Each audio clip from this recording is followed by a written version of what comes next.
Morning, good morning, welcome to new my blog. आज मी चालले आहे लग्नाला. तुम्हाला महाराष्ट्रातलं लग्न पाहायला भेटणार आहे आणि तिथे मंदिर बी आहेत काय आमचे कुलदैवत तेही दाखवणार आहे. मी आता बसमध्ये बसली आहे. तिथून मी रोडपर्यंत गाडीवर आली ना. आता वराडाची बस आहे, ही स्कूल बस केली आहे वराडासाठी.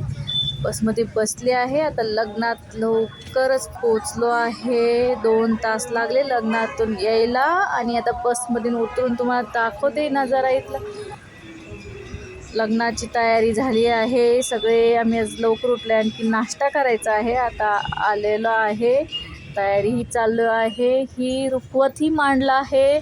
आमच्यात असं महाराष्ट्रामध्ये असं खूप छान छान भांडे, डेकोरेशनचे वस्तू खूप छान छान दिलं जातं. आणि हे मंडपात आम्ही लगेच मी आवरले, साडी चेंज करून मंडपात आली आहे. आणि लग्नाची तिकडे नवरी आली आहे आणि लग्नाचा अक्षता टाकून लगेच ते काय उडवतात ना, ते खूप छान छान कलरमध्ये छोटे छोटे कागदचे तुकडे असं त्याच्यामध्ये खूप छान दिसतं ते. आम्ही आता सेल्फी घेतो आहे. सेल्फी घेतल्यानंतर आम्ही लगेच जेवायला बसणार आहे. छान छान सेल्फी घेतल्या आहेत आणि जेवायला बसलो आहे. असं मंडपात खूप वरती स्लॅब नसल्यामुळे मंडपात खूप गरम होत होतं, कारण वरती फक्त ते उन्हाळा आहे आणि वरती फक्त काय म्हणतात मंडप फक्त होता. खूप पाणी पाणी झालं आहे. गुरु नानकचं मंदिर आहे इथं, बहुतेक समाधी आहे गुरु नानक महाराजांची.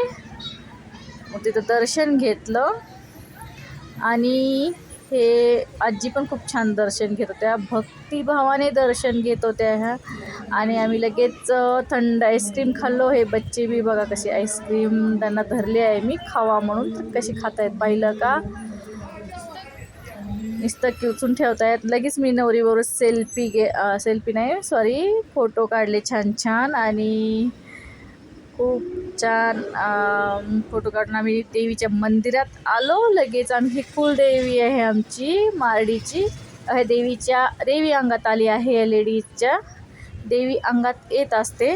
तर तुम्हाला खरं खोटं पाहायचं असेल तुम्ही ती देवीची भक्ती करा, मग समजेल. कारण भक्ती केल्यावरच सगळं समजतं. असंच नावं ठेवून नसतं जमत. कोणी म्हणतं एक खोटं असतं, तसं खोटं काहीही नसतं. हे बघा मला कुंकू जरा मोठं लागलं आहे. हे ना मंदिर दगडाचं खूप छान बांधलेलं दगडाचं मंदिर आहे. इथे एकदा चोरी झाली होती असं म्हणतात त्या देवीची.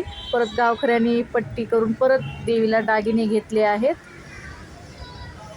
आणि हे पाहिलं का, हे पूर्ण मंदिर आहे, दगडी बांधकाम. खूप थंड वाटत होतं मध्ये. आता आम्ही इकडं बाळ्याच्या खंडोबाला आलो आहे जात आणि तर